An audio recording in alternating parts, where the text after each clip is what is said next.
নমস্কার বন্ধুরা, আরএস গল্পকথায় আপনাদের সবাইকে স্বাগত। আশা করি আপনারা সবাই সুস্থ আছেন। বন্ধুরা, আপনারা শুনছিলেন শ্রী কুমুদনাথ চৌধুরী দেব শর্মার লেখা একটি শিকার কাহিনী, ঝিলে জঙ্গলে শিকার। আজকের চতুর্থ পর্ব।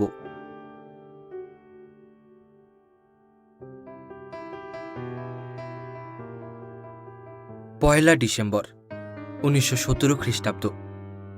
স্নেহের অলকা, কল্যাণ। আমাদের দেশের বসতবাটি হতে করাত দিয়ে কাটকাটার শব্দের মতো বাঘের আওয়াজ অনেকবার তোমরা শুনেছ। আর যতদিন বাঘটি আমার গুলিতে মারা না পড়েছে, ততদিন এই শব্দের বিরাম হয়নি। যখন আমার মৃগয়া চেষ্টা সফল হয়েছে, তখন বহুবার তোমরা বহু ব্যাঘ্ররাজের মৃতদেহ সমারোহে আঙিনায় আনিত হতে দেখেছ। তার মৃত্যু বৃত্তান্ত বারংবার শুনেও তোমাদের সে কাহিনীতে অরুচি হয়নি। চিত্রক ব্যাঘ্র বড় বিচিত্র জন্তু। অন্যান্য হিংস্র জন্তু অপেক্ষা চিত্রকের হত্যা ব্যাপারেই নানারূপ দৈব দুর্বিপাকে পড়তে হয়। গ্রামের চারিদিকে এরা আড়ি পেতে থাকে। তোমার পোষ্যপুত্রের মতো আদরের কুকুরটির লোভে সহসা শিবিরে এসে হাজির হয়। বহু মেষ, ছাগ, গোবৎস এবং গ্রাম্য শূকর শিশু নজর আদায় করে। মস্ত মস্ত গাইবলদও এদের হাতে অব্যাহতি পায় না। প্রায় এক সপ্তাহ ধরে প্রতি রাত্রেই ভিন্ন ভিন্ন চিতা এসে বনের মধ্যে বেঁধে দেওয়া বলদ মেরে রেখে আপন আপন গুহাশ্রয়ে প্রত্যাগত হয়ে দিব্যি নিরাপদে বসবাস করেছিল। খোলা মাঠে ও গ্রামে কোথাও এই জন্তুর নাগাল পাওয়া সহজ নয়। বেদ বনের সুবিধা বুঝে এরা বেশ পালিয়ে বেড়ায়। লম্বা ঘাসে ঢাকা মাঠে হাতিপার হাওদা, আবার তার উপর স্বয়ং আরোহী হয়ে এদের শিকার করতে হয়। অনেক শিকারী মনে করেন রাইফেলের চেয়ে এসএসজি গুলি দিলে এদের ওষুধ ধরে ভালো। হাওদার উপর নিরাপদে বসে এ ব্যবস্থায় সুবিধা হলেও আমি এটার পরামর্শ দিই না। এদের মধ্যে কারো কারো আয়তন 8 ফুটেরও অধিক হয়। যারা এদের সঙ্গে বেশি কারবার করেননি, তারাই এদের খাটো করেন, হতশ্রদ্ধা করেন। কিন্তু আসলে এরা অশ্রদ্ধার পাত্র নয়। মানুষের সঙ্গে এদের পরিচয় বেশি বলেই এরা তাদের দেখে ভয় খায় না। এরা বাঘের চেয়ে সহজে আক্রমণ করে।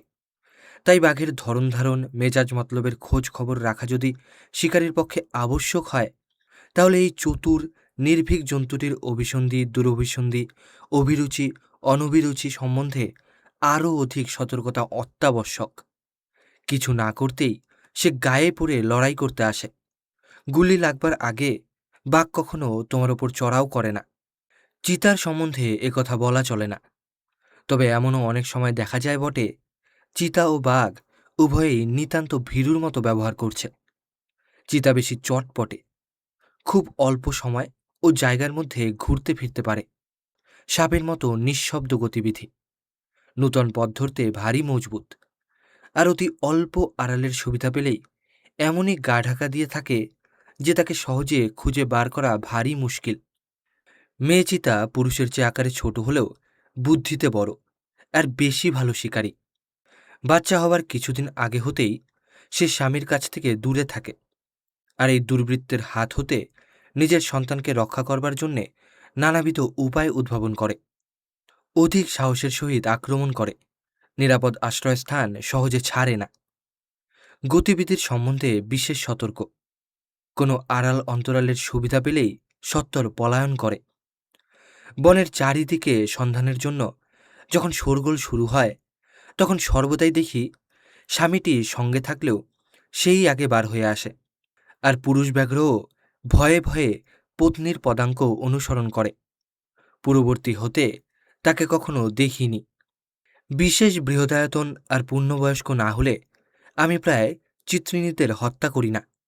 শাবক সম্বন্ধে কি ছেলে কি মেয়ে এই নিয়মই পালন করে থাকি। তবে ঘন বনের মধ্যে, যেখানে এদের গুলদার পোশাকটি ছাড়া দূর হতে বড় একটা কিছু দেখা যায় না, সেখানে স্ত্রী পুরুষের প্রভেদ বোঝা কঠিন। শাবক সংগতি হতেই স্ত্রী কি পুরুষ সহজেই জানা যায়। এদের রক্ষা করবার জন্য আমি অনেক সময় শিকারই বন্ধ করেছি। চিত্রিণীর গ্রীবাদেশটি চিত্রকের চেয়ে দীর্ঘ। চোখ যদি বেশ খুলে দেখো, ভয় যদি না পাও, তাহলে আরও অনেক প্রভেদ অনায়াসেই দেখতে পাবে। কেননা প্রভেদ অনেক আছে, তবে সবকিছু বর্ণনা করে বোঝানো সহজ নয়।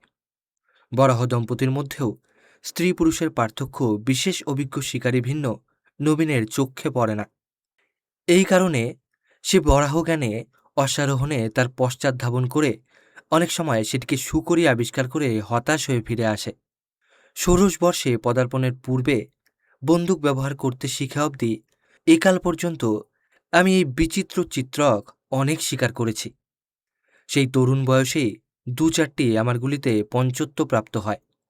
আমার আরণ্যবিদ্যার উৎকর্ষের সঙ্গে সঙ্গে ইংল্যান্ড প্রবাসের ৩ বৎসর ছাড়া অদ্যাবধি বাঘিনী আর ব্যাঘ্র শিশুর সম্বন্ধে বন্দুক সম্বরণ করেও এখন আমার নিয়মিত বার্ষিক শিকারে যতগুলি বাঘ মেরে আনি, আমি প্রতি বৎসরই ততগুলি করে চিতা মেরেছি। আমি জানি কোনো একটি লোক, যিনি আপন জমিদারিতে সর্বেসর্বা, সময়ে অসময়ে যখন ইচ্ছা তখন নির্বিচারে চিতাবাঘ, গণ্ডার, মহিষ শিকার করে সে প্রদেশটিকে একেবারে জীবশূন্য করে তুলেছেন। তার বন্দুক আর বল্লম হতে যে জীবটি আত্মরক্ষা করতে সমর্থ হয়েছে, সেও যে কোন সুদূর দেশে পলায়ন করেছে, তার আর সন্ধান পাওয়া যায় না। আমরা বিশ্বাস করি সবুরে মেওয়া ফলে। তার বিশ্বাস ছিল অন্যরকম, তাই তিনি সব নিঃশেষ করে ফেলেছেন। ৬০ জ্যৈষ্ঠীর দাস। আমাদের ৭ ভাইয়ের মধ্যে যে সামান্য জমিটুকু আছে, তাতে বন জঙ্গল খালবিলের অভাব নাই। এখানে ব্যাঘ্র বরাহ বিচরণ করে, অসংখ্য হংস কারণ্ডব আনন্দে বিহার করে। যখন আমার সারা হয়ে তোমার শুরু করবার বয়স হবে, তখন উত্তরাধিকার সত্ত্বে প্রাপ্ত তোমার পুরাতন প্রিয় জমিদারিতে দেখবে আমি অনেক ছোট বড় শিকার তোমার জন্য রেখে দিয়েছি। সারাদিন গম্ভীর হয়ে মুখ হারি করে থাকা আমার পছন্দ হয় না। কবির পোষা বেড়ালটির মতো শান্ত ধীর গম্ভীর জীবকে আমি প্রশংসার চোখে দেখি নে। একবার বনের মধ্যে তাঁবুর পাশে আমরা যখন সবাই মিলে আগুন পোয়াচ্ছিলাম, সেই সময় একজন শিকারী গল্প করেছিল, একবার একটি বন্য মার্জার বর বংশ গৌরবে তার চেয়ে অনেক উঁচু একটি চিতা দুহিতাকে বিবাহ করেছিল। কুমারীর অভিমতে পিতৃহীন মানবভিন্ন মানুষের মধ্যে এই সৌভাগ্য সাধারণের পক্ষে সুলভ নয়। এই অপূর্ব ঘটনা কেমন করে সম্ভব হলো বলো দেখি? এসব জীবের মন তো কথায় ভেজানো যায় না। তবে দিনরাতি যে বাঘিনী, তাকে মার্জার পুঙ্গব মোহের বশীভূত করলে কিসে? স্ত্রী জাতি সম্বন্ধে এখন সব লোকের বাক্যবিন্যাস সুরুচির পরিচায়ক নহে। সে চিত্রক কন্যারই নিন্দাবাদ করলে। এমনটা যে সচরাচর ঘটে তা নয়, তবে এক্ষেত্রে অসম্ভব সম্ভব হয়েছিল। যে গৃহস্থের ঘরে এই বিড়াল বীর লালিত পালিত হয়েছিল, তার এমন অবস্থা ছিল না যে ঘরের ছেলেদের দুধ দিয়ে আবার বিড়ালের জন্যও কিছু রাখতে পারে। অবস্থা বোধ হয়, ১ পো দুধ কিনেছি, কি হবে তা বলো না। সেজন্য দুধটুকু ধামাচাপা রাখা হতো। বাড়ির গিন্নি ভালো গুলি অন্য কাজে লাগিয়ে ভাঙাচোরা ধামাতেই এ কাজ চালাতেন। আধ আড়ালের মধ্য দিয়ে যা কিছু দেখা যায় শুনেছি, তার প্রলোভন সমধিক। অন্তত মার্জা শ্রেষ্ঠ সেই রূপই মনে করেছিল।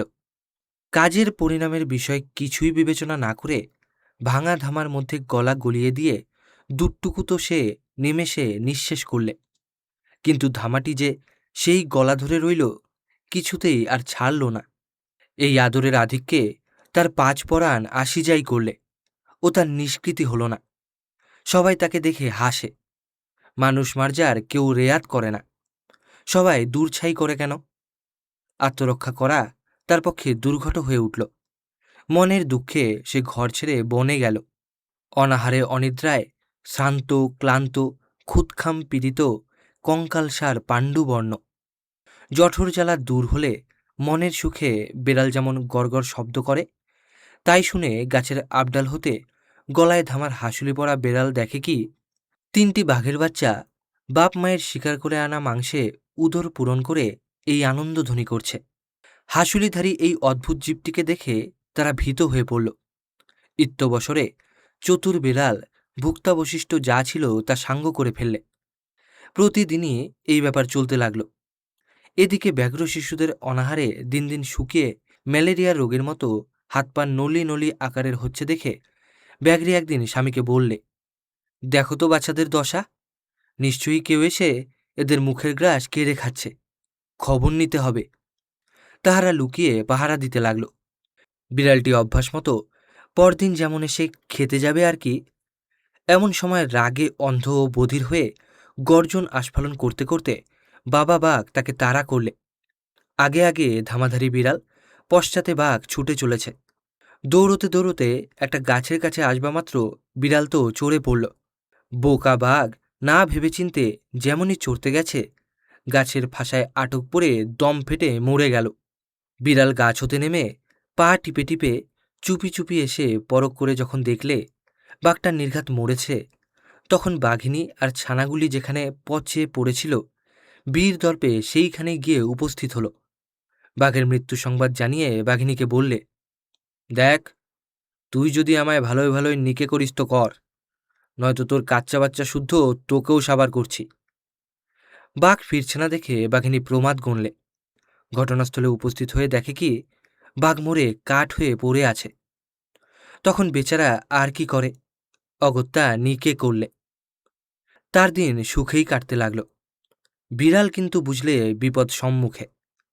ব্যাঘ্র শিশুগুলি বাল্য অতিক্রম করে যৌবনে পদার্পণ করছে। সৎ বাপের সঙ্গে তারা যেভাবে আমোদ প্রমোদ শুরু করলে, তাদের পক্ষে খেলা হলেও এর মৃত্যুতুল্য হয়ে উঠল। এ আর এক কোপে মরা পড়া নয়, তিলে তিলে মরা। ভালোবাসার সম্বর্ধনায় মৃত্যুর কারণ হল। এই সংকট সন্ধিক্ষণে বনের মধ্যে বর্ষা এসে দেখা দিল।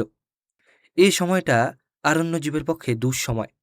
শিকার মেলা ভার, খাদ্যের অভাব। গৃহিণীকে বুঝিয়ে পড়িয়ে অন্যত্র যাবার জন্যে রাজি করালে। বললে নদীর অন্য পারে আহারাদি সুপ্রতুল। ব্যাঘ্রি সম্মত হয়ে নদীর ধারে এলো, সাঁতার দিয়ে ওপারে যাবে। বিড়াল বললে, গিন্নি, তুমি এগোও, আমি তোমার পিছু পিছু যাব।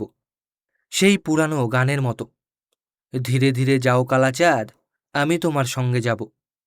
মা জলে নামছে দেখে ছেলেমেয়েরাও সঙ্গে সঙ্গে নামল। জলের তোরে ভাসতে ভাসতে শেষে ডুবে মল। বুদ্ধিমান বিড়াল নিরাপদে তীরে দাঁড়িয়ে এই দুর্ঘটনা স্বচক্ষে দেখলে। অতঃপর অবিলম্বে পুনরায় গ্রামে ফিরে গেল। পুরাতন পরিচিত স্থানে দিন সুখেই কাটতে লাগল। আত্মরক্ষার্থে গাছে চড়বার সময়ই ইতিপূর্বে ধাক্কা লেগে ধামাটি কণ্ঠচ্যুত হয়ে ভূমিসাৎ হয়েছিল। তা না হলে এমন বরাভরণে সজ্জিত হয়ে দাঁড়ালে স্বয়ংবরায় ব্যাঘাত ঘটত। গল্পটি বানিয়ে বলে আবার উপসংহারে তার একটি নীতি যোজনা করে দেব, আমি শিকারী, আমার সে কাজ নয়। ৪ঠা ডিসেম্বর ১৯১৭ খ্রিস্টাব্দ। স্নেহের অলকা, কল্যাণ। বয়সের সঙ্গে সঙ্গে ছেলে মানুষই ছাড়তে হয়। বুড়ো না হলেও বয়স আমার হয়েছে, সেটা বেকবুল যাবার জো নেই। সারাক্ষণই জাহাজ, জুতো, শিলমোহর, বাঁধাকপি আর রাজরাজরার গল্প করা পোষায় না। সেই জন্যে আমার প্রিয় প্রসঙ্গের উত্থাপন করতেই হয়। চিঠির আরম্ভেই আমার জানিত দুটি অসাধারণ ঘটনার কথা বলব। সকলেই জানো বোধ হয়, বরাহ ব্যাঘ্র ভয়ে ভীত হয় না। বীরের মতো হেলায় প্রাণ বিসর্জন করতে এমন আর কোনো জন্তুকে দেখা যায় না। গুলি খেয়ে বাঘ যদি একদম বেহুশ হয়ে না পড়ে, তাহলে তোমার বন্দুকের সাড়া পেয়ে সে গর্জে ওঠে। ভালুক আঘাত পেলে কাতরে কাতরে কাঁদে, চিৎকার করে। শুধু বরাহবীর বন্দুকের গুলি, বল্লমের খোঁচা সব উপেক্ষা করে খাড়া থাকে, টলে না, বলে না, চলে না। বরাহ, ব্যাঘ্র, চিত্রক কখনো বনে একত্র বাস করে না। এক বনে থাকলেও ভিন্ন ভিন্ন অংশে গিয়ে আস্তানা নেয়। তাই এক চিত্রক যে কেমন করে বরাহের সঙ্গে দ্বন্দ্বযুদ্ধে প্রবৃত্ত হয়েছিল, সে এক অদ্ভুত ব্যাপার। একজন চাষা রাত্রে ক্ষেত্রে পাহারা দেবার সময় এই যুদ্ধ স্বচক্ষে দেখে। যুদ্ধ ব্যাপার ভোরের দিকেই ঘটে। তার কাছেই আমরা সংবাদ পেলাম। জায়গাটিতে উপস্থিত হয়ে যুদ্ধ যে হয়েছিল তার নির্ভুল নিদর্শন চারিদিকে দেখতে পেলাম। রক্তের ছড়াছড়ি আর শূকরের খুরের মতো পায়ের গভীর চিহ্ন। আর একটি স্থানে বাঘের পায়ের আঁচড়ের দাগও দেখলাম। রক্তও সেখানে কিছু বেশি জমেছিল। খোঁজ করে তাদের খোয়ারে পৌঁছতে আমাদের কিছু সময় লেগেছিল। বাঘটি বেশি দূরে যেতে পারেনি। তার চলাফেরা, হাত পা নাড়া দেখেই স্পষ্ট বোঝা গেল যুদ্ধে সেই পৃষ্ঠভঙ্গ দিয়ে পলায়ন করেছে। অবস্থাও সংকট। আমাদের শোরগোলে যখন বেরিয়ে এলো, দেখলাম লড়াইয়ে হেরে পলাতক কুকুরের মতো একেবারে কাচুমাচু গোলামি চেহারা। সহজেই বন্দুকের মুখে আত্মসমর্পণ করলে। একে শেষ করে শুয়োরের খোঁজে গেলাম, তাকেও মারলাম। পরীক্ষা করে দেখলাম বাঘের গায়ে মারের দাগ বেশি। গলার কাছে আর পাঁজরের চামড়া অনেকখানি ছেঁড়া। মাংসের মধ্যে গভীর ক্ষতও ছিল। দিব্য বলবান শরীর, দৈর্ঘ্যে প্রায় 7 ফুট। শূকরটি কাঁধের কাছে উঁচুতে প্রায় 26 ইঞ্চি। সেইখানে 2-1টা সামান্য আঁচড়ের দাগ, আর মাথার উপর 2-1টা এর চেয়ে গভীর ক্ষতচিহ্ন চোখে পড়েছিল। মাটিতে মাথা ঘষে এই ক্ষতগুলিতে সে কাদার প্রলেপ লাগিয়ে নিয়েছিল। চেহারায় মনে হলো বাঘের সঙ্গে লড়াই করে সে কিছুমাত্র কাবু হয়নি। আমরা তার দিকে আসছি বুঝে আড়াল হতে সে এমনি দ্রুত সম্মুখে এসে পড়ল যে আমার ভয়ে হয়েছিল বুঝি গুলি ফসকে যাবে। বাঘটিকে মারবার যা কিছু গৌরব সেটা তারই। তবে বিজয় বৈজয়ন্তী বাঘছালখানি আমারই লভ্য হল। চরের ওপরের জমি ঘাস আর সরবনে ভরা। দেখেই মনে হয় বাঘ থাকবার উপযুক্ত স্থান। 2 দিন ধরে আমিও আর বন বাদার লাঠিয়ে বেড়াচ্ছি। তবু যে ব্যাঘ্র দম্পতির আগমন সংবাদ পেয়ে আমরা এখানে এসেছিলাম, তাদের কোনো সন্ধানই পাওয়া গেল না। তাঁবুতে ফিরবার পথে একটা মস্ত মরা গরুর উপর হোঁচট খেয়ে পড়লাম। দেখে বোঝা গেল এ হত্যাকাণ্ড বাঘের কীর্তি। আবার সম্ভব জায়গাগুলিতে খোঁজ আরম্ভ হলো, কিন্তু লাভ কিছুই হলো না। বাঘ পূর্বের মতোই নিরুদ্দেশ।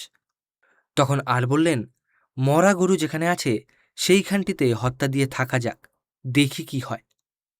চাঁদনি রাত, মস্ত বড় চাঁদ, চারিদিকে ফুটফুটে জ্যোৎস্না। কিন্তু বাঘ যে ছায়া ছায়া ফিরতে লাগল, তাকে আর স্পষ্ট দেখতে পেলাম না। তার চলাফেরার শব্দ কানে আসে, কিন্তু তাকে দেখা যায় না। আমরা আরও ভালো সুযোগের প্রতীক্ষায় বসে রইলাম। ইতিমধ্যে আমাদের পিছন হতে এক বরাহ এসে উপস্থিত। বলা কওয়া নেই, এসেই বাঘকে আক্রমণ করলে। যুদ্ধং দেহি বলবার সাহস তার আর হল না। লাঙুল সংকোচ করে অবিলম্বে পলায়ন দিলে। এ ব্যাপার ভারী নূতন। শিকার সম্বন্ধে আরের অভিজ্ঞতা অনেক হলেও তিনি কিংবা আমি এমন ঘটনায় ইতিপূর্বে আর কখনো দেখিনি কিংবা শুনিনি। শূকরটি নির্বিবাদে সেই গাভীর মৃতদেহে মুখ প্রবেশ করিয়ে মনের সুখে আহারে মনোনিবেশ করলে। অনেকক্ষণ ধরে আহার আর শেষই হল না। ইতিমধ্যে বাঘ আবার ফিরে এসে যেই তার ন্যায্য আহারে প্রবৃত্ত হল, অমনি শূকর আপন মুখের গ্রাস শেষ করে আবার তাকে তেড়ে গেল। সেও দৌড় দিলে। 1বার 2বার নয়, 4 বার এই একই ব্যাপার ঘটল। অত্যন্ত শীত ছিল। আমরাও মিছামিছি বসে বসে শ্রান্ত হয়ে পড়েছিলাম। তাই দুজনে পরামর্শ করে ঠিক করা গেল, দেখা যাক বা না যাক, বাঘটি যেখানে আছে মনে হচ্ছে সেই দিক লক্ষ্য করে গুলি করা হোক, তারপর ভাগ্যে যা থাকে। হাতি এগিয়ে আনবার জন্যে আগেই সংকেতসূচক বন্দুকের আওয়াজ করেছিলাম। অপেক্ষা করতেই হতো। তাই মনে হলো এ যুক্তি মন্দ নয়। আর আমায় হঠাৎ জিজ্ঞাসা করলেন, তোমার পায়ে আঘাত লাগলো কি? আমি বললাম, না, কেন বলো দেখি। তিনি বললেন, তার বন্দুকের নলটি ফেটে গেছে। ফিরে দেখি হাড়গিলের ঠোঁটের মতো বন্দুকের নল ফেটে হা হয়ে রয়েছে। বন্ধু বললেন, বন্দুকের দোষে এমন হলো। আমি বললাম, ঠিক দোকানে কেননি, গুলিটা বদ। মীমাংসা আর হলো না। তবে দোষ জারি হোক, যে দোকানে বন্দুক কেনা হয়েছিল তারা নল বদলে আবার একজোড়া নূতন দিলে। পরের দিন দেখি কি, গুলি বাঘে না খেয়ে মরা গরুর উদরসাৎ হয়েছে। শূকরটি মৃত গোমাংসের সঙ্গে তার জঠরস্থিত পত্রপল্লব দুর্বাদল অনেক পরিমাণে আহার করেছে দেখলাম। কি মনে করে কে জানে। আমিষের পর নিরামিষ ব্যবস্থায় পরিপাকের সম্ভাবনা বুঝি অধিক। শুয়োরে মৃত জন্তুর মাংস ভোজন করে, এ কথা আগেই শুনেছিলাম, কিন্তু সেই সঙ্গে যে ঘাস বিচালিও খায়, এ তথ্য নূতন সংগ্রহ হলো। বরাহটির প্রকাণ্ড শরীর, হয়তোবা পূর্ব হতে তাড়িত ব্যাঘ্রের সঙ্গে কোনরূপ মধুর সম্বন্ধ ছিল, নয়তো মুখের গ্রাস কেড়ে নিয়ে এমন উপহাস করা বড় একটা শোনা যায় না। 15ই ডিসেম্বর 1917 খ্রিস্টাব্দ। স্নেহের অলকা, কল্যাণ।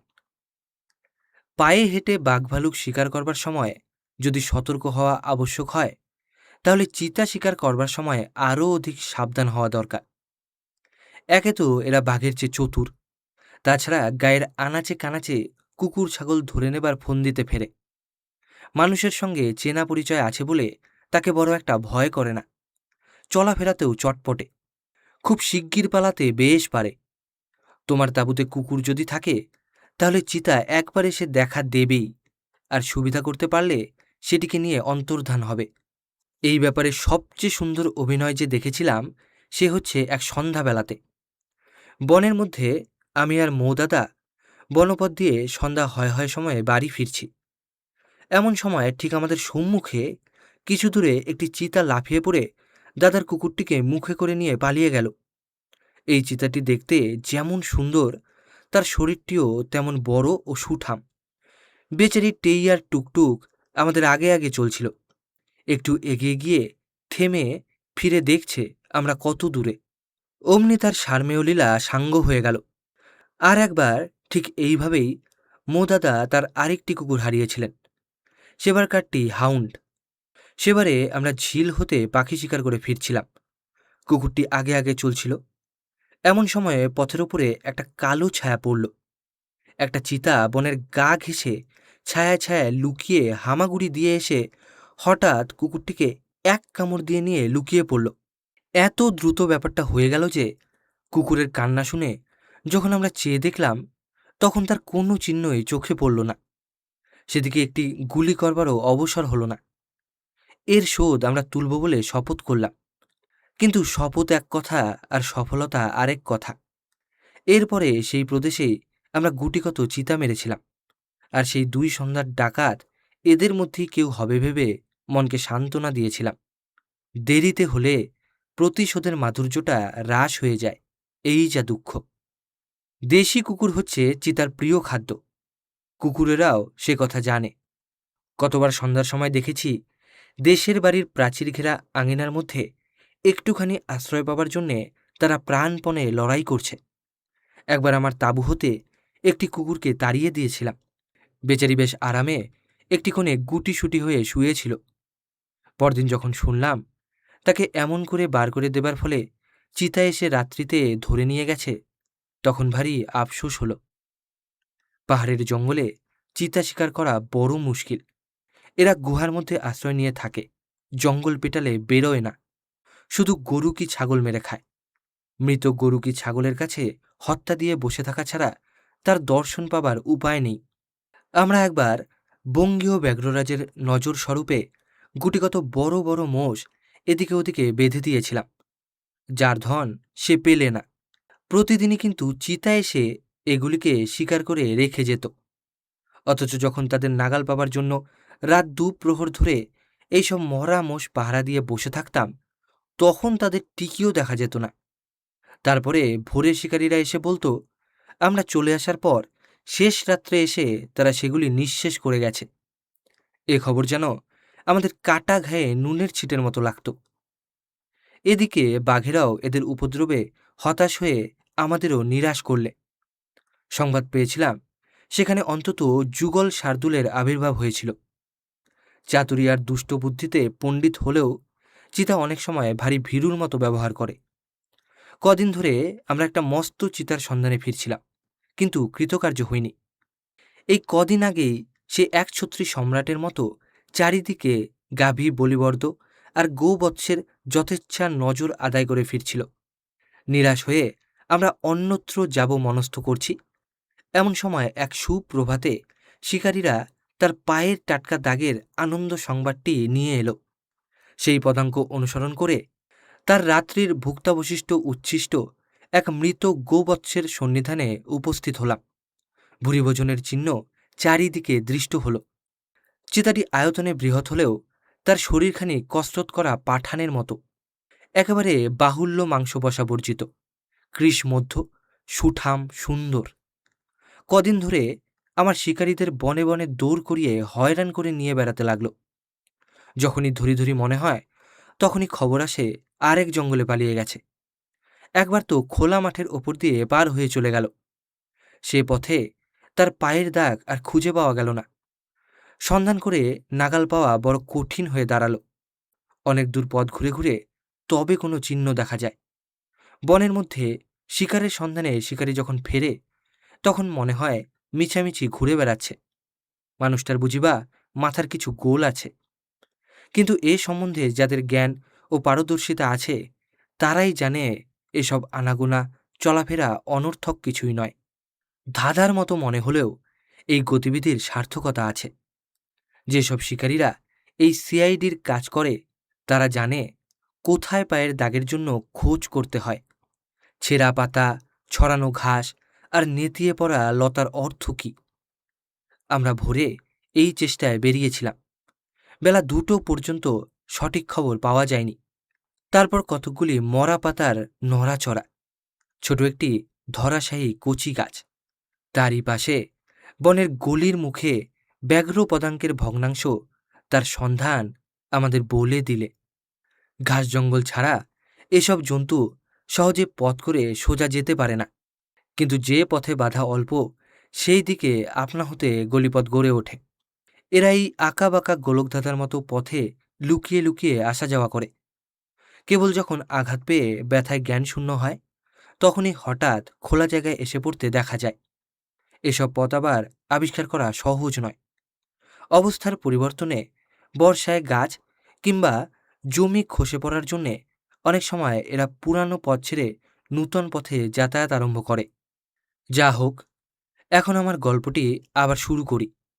শিকারীরা ঝোপটির চারিদিক বেশ মনোযোগের সহিত দেখে বুঝলে বেরিয়ে আসবার পথ সবগুলি ভালো। তারা পেলে কোন পথে আসবে সেটা আন্দাজ করাও শক্ত নয়। সেই বুঝে তারা তারা দেবে ঠিক করলে। আর সকলেই আপন আপন জায়গা পছন্দ করে নিয়ে সেইখানে নিঃশব্দে পাহারায় দাঁড়ালো। আমরা 2 ক্রোশ পথ ঘুরে ঘুরে অভীষ্ট স্থানে পৌঁছেছিলাম। তাই যাতে কোনরূপ নিরাশার কারণ না ঘটে সেদিকে বিশেষ ব্যবস্থা করা হলো। চারিদিকে কাছাকাছি গুটিকত বড় বড় গাছ, কাঁটায় ভরা ঘন বেতসলতা কুঞ্জের কোনো অভাব ছিল না। আমি এমনই একটি গাছের পিছনে দাঁড়িয়েছিলাম, সেখানতে পালাবার পথে সবগুলি গলির মুখে স্পষ্ট দেখা যাচ্ছিল। তাড়না শুরু করতে না করতে চিত্রক বাহিরে এলো। এসে আমার মানুষ গন্ধ পেলে না আমার বন্দুকের নলটা দেখতে পেলে ঠিক বলতে পারি না, কিন্তু একেবারে বাইরে না এসে গাছের আড়ালে দাঁড়ালো। আমি যেখানে ছিলাম সেখান হতে তার ঠোঁটের একটুখানি গোপের ওঠানামা আর লাঙুলের ঘন রোমাবলি দেখতে পাচ্ছিলাম। কয়েক মুহূর্ত মাত্র সে এইভাবে দাঁড়িয়েছিল। আড়াল হতে বাইরে আসবা মাত্র তাকে মারব বলে আমিও একাগ্র মনে প্রতীক্ষা করে রইলাম। বিদ্যুৎ বেগে আমার দিকে ঝাঁপিয়ে পড়ল। আমিও পাশ কাটিয়ে কোনাকুনি নাগাল পাবার জন্য তার দিকে দৌড় দিলাম। যদিও খুব কাছে গিয়েছিলাম, বস্তুত একটু বেশি রকম কাছেই পৌঁছেছিলাম, তবু আমার গুলি তার গায়ে না লেগে ওপর দিয়ে চলে গেল। পালাবার সময় হঠাৎ সে একবার মাটিতে হাঁটু গেড়ে বসেছিল। এতই কাছে ছিল যে বন্দুকের নল দিয়ে তাকে আমি ছুঁতে পারতাম। পালাতে পালাতে অকস্মাৎ সে যে কেমন করে স্থির হয়ে দাঁড়ালো। আমাকে আক্রমণ না করে তার বংশগত ক্ষিপ্রতার সাহায্যে পিছিয়ে সাপের মতো কুণ্ডুলি পাকিয়ে গাছের আড়ালে গিয়ে পড়ে অন্তত সেবারের মতো অদৃশ্য হয়ে গেল। এই অদ্ভুত ব্যাপার আমি কিছুই বুঝতে পারলাম না। আমার শিকারীদের মধ্যে সবচেয়ে যে মজবুত বিপিন মস্ত এক বল্লম হাতে করে আমারই পাশে দাঁড়িয়েছিল। সে তো আমার দুঃসাহস দেখে ভীত হয়ে উঠল, কিন্তু তাই বলে ফেলে পালায়নি। সঙ্গে সঙ্গে থেকে বাঘ যে পথে গিয়েছিল সে পথে আমায় নিয়ে চলল। বনের অলিগলি তার খুব পরিচিত। আমি আবার কিছুই জানতাম না।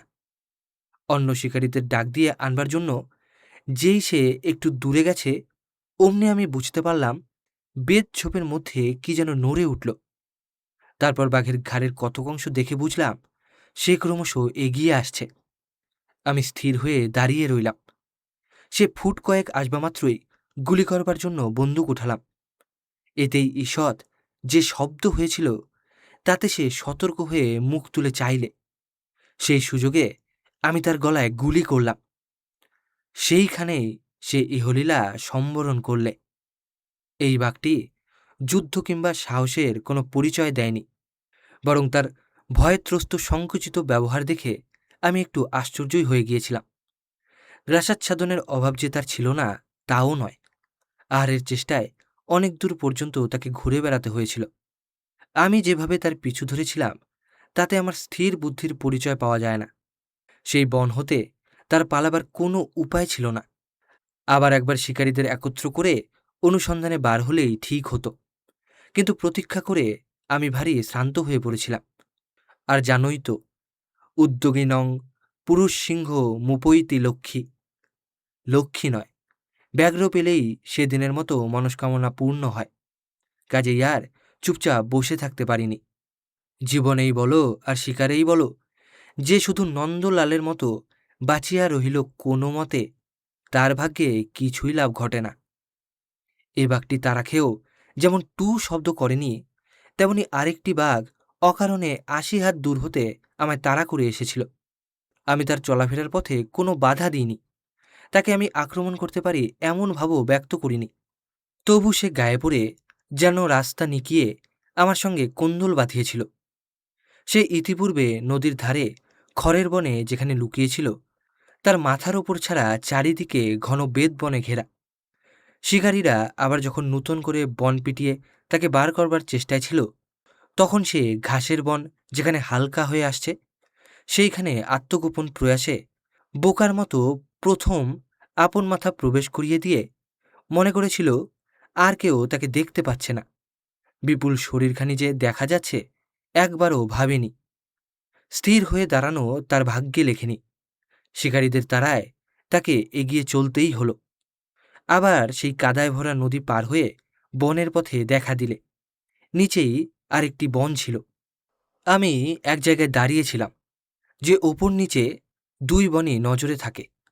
নদী পার হতে জায়গাটি কিছু দূরে। এর সম্মুখে খোলা মাঠ খানিকটা ছিল, কিন্তু সেখানে দাঁড়ালে আমাকে ক্ষেত পাহারা দেবার খড়ের মানুষের মতো দেখাত। সে মূর্তি শোভনও নয়, নিরাপদও নয়। তাই আর অন্য আড়াল না পেয়ে আমি একটি বাঁশঝাড়ের পাশে গিয়ে দাঁড়ালাম। একজন শিকারী ব্যস্ত সমস্ত হয়ে ঝোপের মধ্যে এক চাপলা মাটি ছুঁড়ে মেরে বাঘটাকে বের করলে তা আমি দেখতে পেলাম। অল্পক্ষণের জন্য সে এসে পাড়ের ওপর দাঁড়ালো।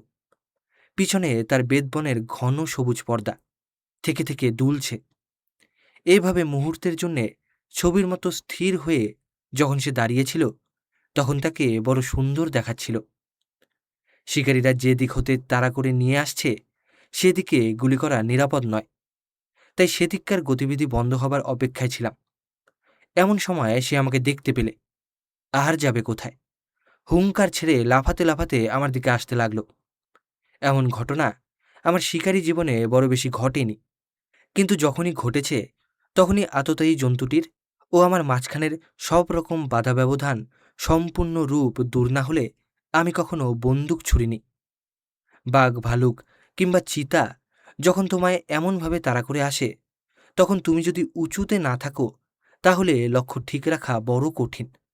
সম্মুখে অবশ্যম্ভাবী সমূহ বিপদ নিশ্চিত জেনে লক্ষ্য যতই স্থির, মুষ্টি যেমনই দৃঢ় হোক না কেন, হাত এক আটটু কেঁপে যাওয়া বিচিত্র নয়। আমি তখনও বন্দুক ছুরি নাই, গুলি সম্বরণ করেই আছি। আর এক লাফ দিলেই সে আমার বন্দুকের নলের ওপর এসে পড়ে। এমন সময় হঠাৎ ডান দিকে বেঁকে কিছু দূর গিয়ে গর্জে উঠে আমার দিকে মুখ করে খ্যাঁকাতে লাগল। সেই সময় আমি গুলি করলাম, কিন্তু সম্মুখের একটা বাঁশে লেগে সেগুলি পাশ কাটিয়ে গেল। আর এক গুলি ছুড়বার আগেই ব্যাঘ্রবীর সত্বর জঙ্গলের মধ্যে পলায়ন করলেন। তবে কি আমাকে শুধু ভয় দেখাবার মতলবে ছুটে এসেছিল, না আমায় খাতির নদারদ দেখে নিজেই ভয়ে পৃষ্ঠভঙ্গ দিল?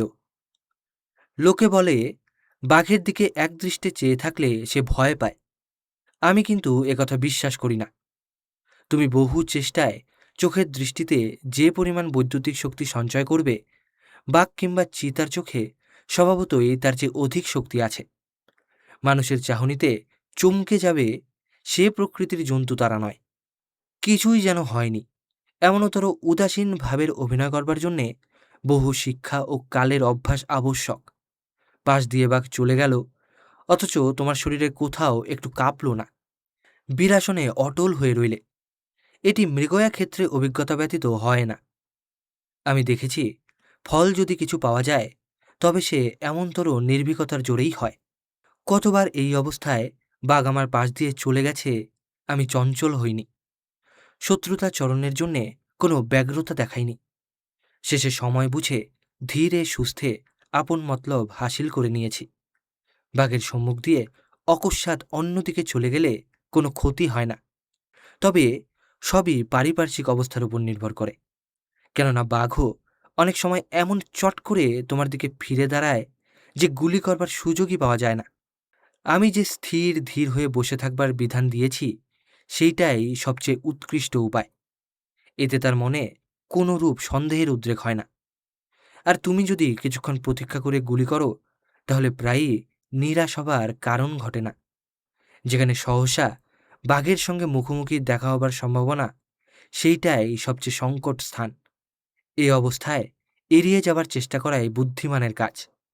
বিশেষ যদি হিংস্র জন্তুর সহিত সম্মুখ যুদ্ধে তোমার সাহসে না কুলায়, তাহলে আসন্ন বিপদের সম্মুখীন হওয়ার চেয়ে পৃষ্ঠভঙ্গ দেওয়াই যুক্তিযুক্ত। এমন সংকটস্থলে ও সময়ে বাঘ দুই কাজ করতে পারে: হয় পাশ কাটিয়ে চলে যায়, নয়তো অনধিকার প্রবেশের জন্য তোমায় শাস্তি দিতে ছুটে সম্মুখে এসে দাঁড়ায়। দৌড়ে যদি না দাঁড়ায়, তাহলে অধিকাংশ সময় তোমায় বন্দুক তুলতে দেখেই থমকে দাঁড়ায়। আর সে এই অব্যবস্থিত অবস্থায় থাকতে থাকতেই তার উপর গুলি করা উচিত। এরকম মুখোমুখি বোঝাপড়া করার প্রধান অসুবিধা হচ্ছে, বুকে গুলি লাগলেও সেটা সবসময় মারাত্মক হয় না। আর যে আতে ঘা দিলে সে নির্ঘাত মরে, পেট ফুঁড়ে সে গুলি মারা বড় সহজ কথা নয়। অনেকটা অবশ্য দৈব, ভাগ্য বা ভগবৎ কৃপা যাই বলো, তার উপর নির্ভর করে। অনেক সময় দেখা যায় গুলি তোমার কপাল ঘেঁষে গেল, তোমার কিছুই হলো না, কিন্তু তোমার পিছনের লোকটি মারা পড়ল। দুর্ঘটনার হাত এড়িয়ে কোনো বিপদে না পড়ে যদি গোটা 30 বাঘ শিকার করো, তাহলে ভবিষ্যতে এ সম্বন্ধে কতকটা নিশ্চিন্ত হতে পারো। এসব অবস্থায় অপরের কাছ হতে কোনো সাহায্যের ভরসা রেখো না, সর্বদাই নিজের উপর সম্পূর্ণ নির্ভর করো। বাঘ আক্রমণ করতে এসে কত সামান্য কারণে পশ্চাৎপদ হয়, সে কথা শুনলে আশ্চর্য হবে। একবার আমি ও মৌদাদা একত্রে এই বাঘের উপরে গুলি করেছিলাম। সেটা গড়িয়ে আমাদের বাঁ দিকের জঙ্গলে প্রবেশ করলে প্রত্যক্ষ সাক্ষীও অনেক সময় অভ্রান্ত হয় না। এখানেও তাই হয়েছিল। আমরা মনে করেছিলাম সে বুঝি মারা পড়েছে, কিন্তু তা নয়। আমাদের গুলি তার সম্মুখের জমি চষে গিয়েছিল। তার শরীরে কোথাও আঘাত লাগেনি, শুধু বারুদের ধোঁয়া আর বন্দুকের শব্দে অন্ধ ও বধির হয়ে সে এমন অদ্ভুত আচরণ করেছিল। সব রকম ঘটনার অবস্থা আগে হতে স্থির করা যায় না, কিন্তু চিতাবাঘ যখন খুব কাছে এসে পড়ে, তখন তাকে অবসর না দিয়ে নিজেই আক্রমণ করা ভালো। এগিয়ে এসে ঝুঁকে পড়ে গুলি করলে অনেক সময় তার আক্রমণের হাত এড়ানো সহজ হয়। বাঘ যখন আক্রমণ করে, তখন সম্মুখের কোনরূপ ব্যবধান তার মনোমতো হয় না।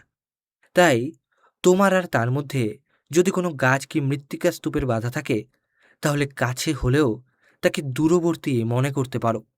স্থান নির্বাচনের ওপর তোমার কৃতকার্যতা অনেকটা নির্ভর করে। তার অজ্ঞাতসারেই লক্ষ্য নির্দেশ করা বিশেষ কর্তব্য। 3 বৎসরের মধ্যে আমি 18টা চিতা শিকার করেছিলাম, আর এই সময়ের মধ্যে আমি বিশেষ লক্ষ্য করে দেখেছি 15টি আমাকে একেবারে দেখতেই পায়নি। নিজে অগ্রসর হয়ে আক্রমণ করার সম্বন্ধে আমি তোমায় একটা উদাহরণ দেখাবো। ব্যাপারটা আমাদের দেশের বাড়ির কাছেই ঘটেছিল। একটা ঝোপের দুধার দিয়ে দুটি রাস্তা গিয়েছে। আক্রমণ করতে হলে চিতা এরই কোনো একটি ধরতে পারত। আমি একটা বাঁশঝাড়ের কাছে মুখ লুকিয়ে বসেছিলাম। কোনো অঘটন হতে পারে এমন সংশয়ের লেশমাত্র মনে উদয় হয়নি। আমি যেখানে বসেছিলাম তার কিছু নিচে একটা গভীর পুষ্করিণী, তারই ধারে আর একটা রাস্তাও ছিল। তার পার খাড়া উঁচু, সেখানে পা রাখবার একটু জায়গা ছিল না, আর পা ফসকালে জলে পড়ে হাবুডুবু খাওয়া ছাড়া উপায় নেই। আমার শিকারীরা ও আমি এই রাস্তাটিকে গণ্য করা আবশ্যক মনে করিনি, আর তাদের গম্ভীর পরামর্শ অনুসারে আমি টুলটি একেবারে ধারে নিয়ে পেতেছিলাম। নুয়ে পড়া বাঁশের ওপর বন্দুকটি রেখে তাক করবার সুবিধা হবে বলে বাঘটিকে ঘেরাও করে আনবার সংকেত দেওয়া হলো। মোহনলাল মাতঙ্গ বেদবন পায়ে দলিয়ে পুকুরের ধারে ধারে এগোতে লাগল। শিকারীরাও তার অনুসরণ করলে। জমিটা নিচু ছিল, বেশি নিরাপদ নয় বলে শিকারীরা সম্মুখে এলো না।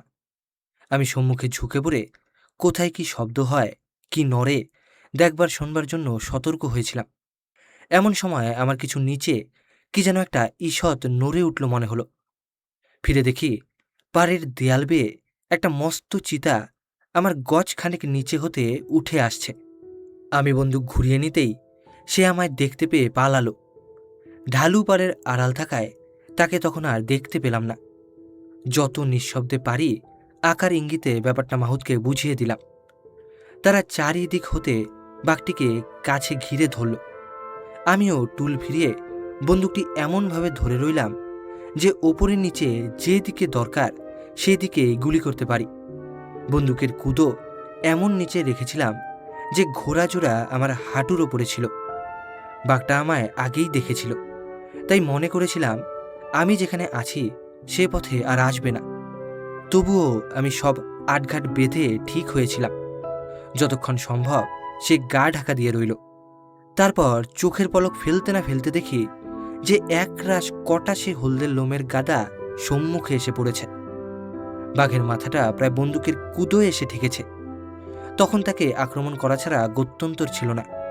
বন্দুকের কুদোর চোটের চেয়ে আমার যুদ্ধংদেহী ভাবে সে বেশি আশ্চর্য হয়ে গিয়েছিল। নিঃশব্দে গুলিটা খেয়ে ব্যাঘ্রাসুর ঝপাত করে জলে পড়ে গেল। আমি সেখান থেকে তাকে উদ্ধার করে নিয়ে এলাম। এইখানেই বাঘের ব্যবহার আর স্থান নির্বাচন সম্বন্ধে আমার হিসাবের বাহাদুরি। একজনকে বাড়িয়ে অপরজনকে খাটো করে তুলনা দিয়ে কথা বলাটা ভদ্রতা নয়। তবু শার্দুল দম্পতি সম্বন্ধে বলা চলে যে মহিলাটি এগিয়ে এসে লড়াই বাঁধাতে মজবুত। দুর্ভাগ্যবশত আমার অভিজ্ঞতা এইরূপই বলে। ইনি শিকারীও খুব হুঁশিয়ার। যে আগুন বাঘিনীর চোখে জ্বলে তা দ্বিগুণ ও নির্মমতর।